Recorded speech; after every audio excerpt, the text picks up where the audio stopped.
Oh my god. I'm sorry if me laughing kind of throws you off. It's just out of all the things to pull me back in from my little break that I took, I was not expecting it to be Blazing Strike news. But we're here. So in case you don't know, Anime Expo is going on right now, and at the time of me recording, the Axis panel, Axis Games that is, their panel just wrapped up. Far as I know, like, I'm just kind of going by what people are posting on Twitter and here and there because, of course, I am not there, and I don't think there was like any live stream or anything like that that was put out there for people to see. But yeah, we got some Blazing Strike news, and honestly, I'd say it's very bittersweet, to put it simply. Let's go over to this article right here, and right off the bat, if you look at the headline, you'll see why I said this is bittersweet. 2D fighter Blazing Strike delayed to fall 2024. So yet another pushback for this game that was first revealed back in 2022, if I'm not mistaken. Now I'm just going to read this, I'm going to save some comments for later in this. During Axis's Anime Expo 2024 event, the publisher confirmed that the Rare Breed Makes Games developed 2D fighter Blazing Strike will launch on PS4, PS5, Nintendo Switch, and PC via Steam on October 17th, 2024. If anything at all, this is the sweeter part of this mostly bitter news. Because if you've been following Blazing Strike since the beginning, there were many pushbacks, and with every single one of those pushbacks, they would do what I call the little seasonal guesstimation. Spring of this year, summer of this year, y'all get it. But finally, after all of that, we have a full-on date for the game. October 17th, 2024. But of course, the big bitter part of that is we gotta wait some more. We gotta wait. Again, I'll save my comments on that for later. Let's keep going. This is a seasonal delay from their previous release window or at least for summer 2024. Of course, which is now. This announcement comes after several other delays, which I just mentioned, so we'll have to wait and see. Regardless, as I said last time, we're excited about this game and can't wait to see more. During the panel, the publisher showcased updated gameplay, including character rush attacks, target combos, normals that can be cancelled or cancelable normals, and more. They mentioned that if players use the rush attacks too much, the character will briefly exhaust, which of course is one of the other core mechanics that at the time of this game being initially revealed, that was one of the more standout things that you saw in terms of mechanics, which is very funny because then along the way, Street Fighter 6 came around and it has like a mechanic based on stamina, but that's beside the point. Blazing Strike is a love letter to classic fighters that utilize 2D pixel designs to deliver a nostalgic experience to fans, i.e. Garo Mark of the Wolves, Third Strike, you get it. The game features a 4-button system with 6 normal attacks, light, medium, and heavy punches and kicks, okay, so there's that, as well as 3 defense moves, block, guard, and parry, which I think we've seen in these trailers, even though all the trailers for Blazing Strike are very short, but I'm pretty sure we've seen the parry if I'm putting 2 and 2 together. A rush trigger enables fighters to execute fast-paced attacks and movements, but using it will slowly drain the rush meter, sending the character into a temporary groggy state. This allows players to execute exciting combos while having to manage the rush meter, which of course was like one of the backbones of the combat when it comes to the whole stamina mechanic. The game will include 3 play modes: story mode, arcade mode, and versus mode, with training sparring, online matching via personal AI, and online play powered by GGPO. Okay, so there's something in there that I didn't know about beforehand. The modes. Now, I talked more about this and I forgot what video it was, but I'm pretty sure it was KOF related because one thing that's become a pet peeve of mine when it comes to fighting games and single player content, for me personally, arcade and story need to be separate. That's just my take on it. Arcade mode is arcade mode. Pick your character, roll through. You might unlock some stuff, you might get yourself a little ending. It might be canonical, it might be semi-canonical, it might be non-canonical, it might just be for a laugh, but that's arcade mode. The story mode needs to tell the game's story. Like, everything canon needs to be in story mode. And I did not know about the modes beforehand unless I just haven't been paying attention, but with that being said, that's another thing that I'm very glad to hear. Now, at the time when this all first came out, a trailer hadn't been put out, but luckily I waited a little bit and we did get a release date trailer, so let's go and watch that and see if we can kind of break it down. Okay, so we got Jake and Shinsuke again.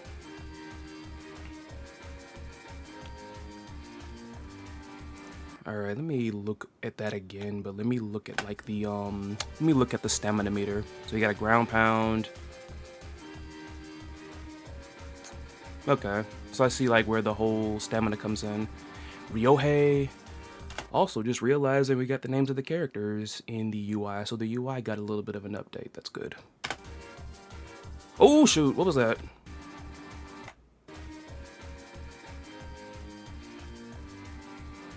Ryohei taking it to Oro. Okay, that was a super attack. Ah, Mochizuki. Okay. Graphy and Pink. Ah, so that's kind of what I figured. That's what I kind of figured Nagi would have. I kind of figured that maybe the Python or like the little mech that she has right there, which was given to her by Pink Samurai, her girlfriend. I figured there would be something involving zoning and like I wasn't expecting anything reminiscent of like Glacius's attack. But that's pretty neat. That's pretty neat.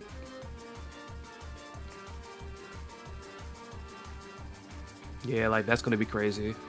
Ah, Alexander, my boy. Ooh, freaking Mateo.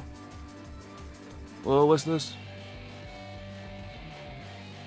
Ooh, I like the little switch up there. So I'm guessing that's like an install super.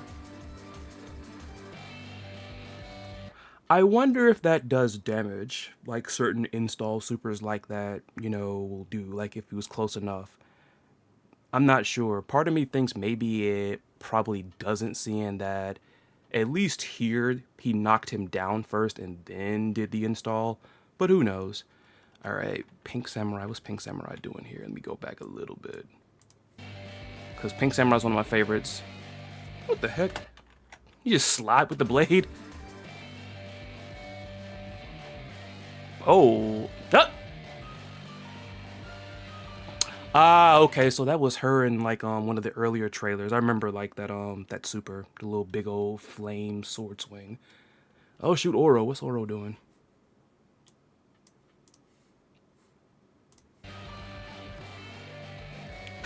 Oh, yo, what is it again? No, like I like you too, Hana, but no, I gotta see that again. That was good. That was nice.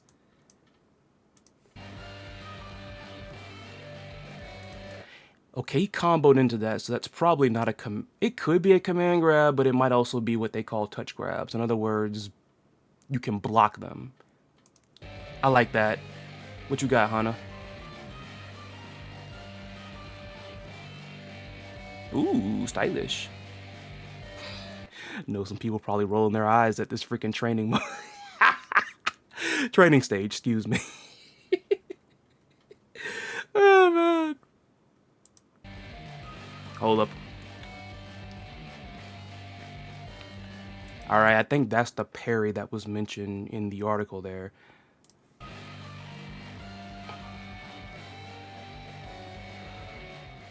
So I don't know if maybe this was like a botch, because as you can see up above there, it says this is a release date trailer. And we actually went over that. We went over that. It's October the 17th, but you look here, it says coming fall of 2024. Like I said, I think this might have been like an oversight by like the editor or something like that. Or perhaps, and I think I saw somebody else mention this, that perhaps this was produced before they made the formal announcement at Anime Expo. You know, so. But just in case you don't know, October 17th. It is fall of 2024, but we're past the seasonal guesstimation stuff. See y'all in Spookytober. You know, I was originally gonna say something along the lines of, you know what's so funny about this is the fact that that's the best Blazing Strike trailer that's been put out, but at the same time, I mean, it makes sense, you know. When you are going to put out what you call a release date trailer, you would want to shoot your best shot. And that trailer was actually, again, that's the best one that I've seen overall. Like, the very first one wasn't bad, but it's like, for me at least, now that we know about these characters and seeing that we've only seen a handful of them in action, it's like, at least before this trailer, it makes you wonder, like, you know, what are these other characters gonna do? Because we've seen plenty of Jake, we've seen plenty of Shinsuke. It's like, what about everybody else? And thankfully, this trailer showcased a little bit of everybody. But yeah, what are my closing thoughts? Let me just start by saying this. I'm still looking forward to the game. I'm still gonna pick it up when it comes out. Like, my anticipation for the game is still pretty much there. Like this, you know, having another wait period, that's not a hype killer for me. Now, if it's a hype killer for you, do I blame you? No. Like, the way I come at it is this. It's your wallet, like your money, you do whatever you want with it. You know what I'm saying? Like, do whatever you want. I'm not here to tell you what to do with your money, and quite frankly, I cannot tell you what to do with your money. It's on you. You got people who don't care about this game because there's been pushback after pushback after pushback, but with that being said, I hope people have just a little bit of understanding of what they went through when it came to those pushbacks. I recently got into the official Blazing Strike Discord maybe like a month ago after somebody had commented some information that they got from the Discord, and yeah, like, on top of this being like an indie game, which I'm going to always be more forgiving of an indie developer as opposed to somebody major. Like, just as an example, I was on SNK's ass about the fact that they left matchmaking broken for KOF 15 for over a year. I'm glad that it finally got fixed, and I'm still, and again, I still like the game, but like, can I really fret somebody who doesn't want to play it when you leave a feature of the game's functionality broken for over a year? I can't really fret anybody who wants to like abandon the game over that. Like, this is not something about, like, we're not talking about what characters are in the game or stuff like that. It is a matter of the game's functionality. And it would always get on my nerves having people come on my videos and make excuses for SNK, and they're acting like it's SNK of the past where it's like, oh, they don't have any money. It's like, no, okay? We're far past that. You all know who bought SNK, I'm not even gonna go there. I bring all that up to say I'm more forgiving of indie developers because it's tougher for them, and not to mention, in certain cases, they have to jump through a lot of the same hoops that the big wigs do. And from what I found out in the Discord, which by the way, if you really are anticipating and are curious about what's been happening with Blazing Strike, I do highly recommend you join the Discord, if you can. But if you want a TLDR version of this, certification and localization were the big hurdles that pretty much held this game back. Like, that's pretty much all that I know. Again, there are people in the Discord that will inform you of everything, particularly this person who I'll put a screenshot of right here, because per this person's account, apparently there were going to be some demos or betas planned for people to actually try out the game, but Axis picked them up when the Kickstarter failed, and that pretty much put the kibosh on that. So at this point in time, now that I'm talking about the subject of demos or betas, I would hope that they put a little something out like that for now. Like, when you put out a beta or a demo, for me at least, that will kind of soften the blow of like a very long wait period. Because again, this is October, we're still in summer. And I know a lot of people might be upset about the fact that last time they were talking about summer of this year, and once again, like, it's not even just the fact that it got pushed back, but it got pushed back when it seemed like the date was so close. And that can definitely be frustrating. But again, like I said, I hope some people will have some understanding about the many hurdles that this game has pretty much jumped through to get to this point. Again, I'm happy about the fact that we have a full-on date instead of more seasonal guesstimations. But at the same time, I can get why some people might be turned off. I totally get it. Cause see, yes, I am of the opinion that take your time, make sure the product is as good as it can be, instead of putting out a rush job. I'm all for that, that's my stance, but at the same time, you can also sometimes take too much time. Going back to that example I gave with King of Fighters 15 and the fact that they left matchmaking broken for over a year, like, it's a really good thing that it got fixed, and I'm glad. But sometimes it can be too little too late. It can. Like, a lot of people don't want to hear that, but it's the truth. The only people that are really gonna stick by through thick and thin are your hardcore loyalists, which you all know in most cases when it comes to any type of game, any type of fandom, these types of people are usually the minority as opposed to like casuals and outsiders or whatever you want to call them. Outsiders might be a little too much, but you get it. But again, as I said earlier, I'm willing to give an indie company more grace in this aspect. Like, when you are just rolling in money like these bigwig companies and all that, you have no excuse for putting out piss poor rush jobs. You don't. But yeah, again, this doesn't kill the hype for the game for me. I'm just saying, like, if y'all put out a little demo or a beta or something out there, that'll soften the blow a little bit. I'm just saying. I'm still in for the ride. I'm still looking forward to this game. Like I said earlier, see y'all in Spookytober, far as like Blazing Strike fans are concerned. I can't go on a month-long break like that. We got EVO around the corner and a whole lot of other stuff to cover. But yeah, let me know what you think about this news. Did this kill your hype for the game where you just don't care anymore? Or are you like me where it's like, it sucks having to wait, but you're still in for the ride? Let me know in the comments, and until next time, I am Chris Lotus signing off. You all take care of yourselves, be safe out there, be cool to each other, and stay cool by staying hydrated in the heat. See ya.